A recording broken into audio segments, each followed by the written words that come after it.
Искам да споделя с вас при почистването на този навес. На какво се натъкнахме?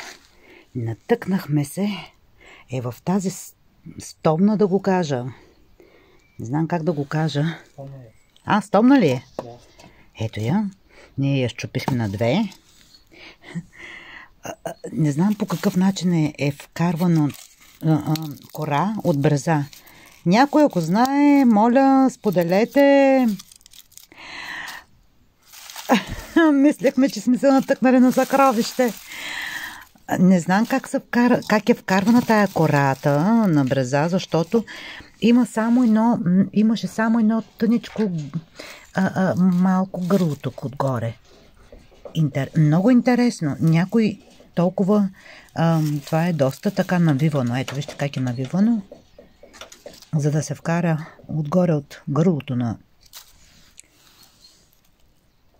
стомната. То не е стомна. Искам да го изправя, за да го видите. Но ето вижте колко много материал от кора на бреза. Някой, ако знае за какво се използва, може би да се използва за нещо тази кора бреза. Аз не съм суеверна, но това предизвика доста така моя интерес и любопитство. Ето сега ще доближа, но не мога искам да ви покажа колко мъничко беше гърлото. Ето така. Спукахме я. Просто. Има и цек къде го спади. Да, има и къде беше. Тя точно при щупването. Къде е тя? Не мога да я видя сега. Ето вижте как беше. Това е. Доста играно е така да вкарваш от това гърло. То така сега от камерата е голямо, но е доста мъничко, какъв да е диаметъра, не знам.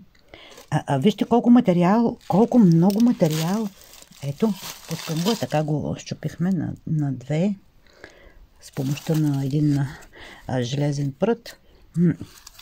Ето, вижте как е свивано това. Свивано. Ето кората на бреза. И не знам, някой ако знае за какво се използва и вкарвано от в случая от гърлото. Вижте, кора от бреза, вижте. Вижте как е навивана,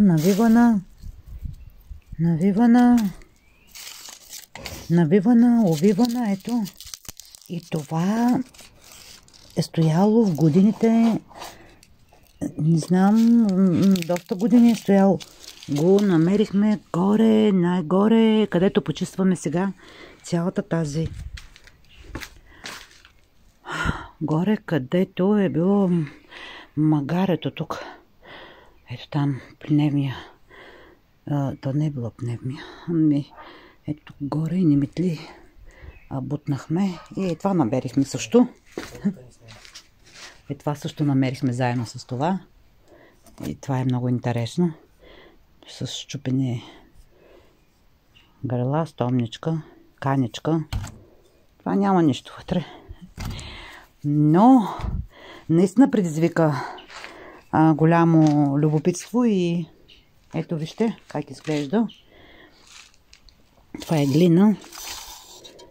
Не знам, но ето вижте колко материал от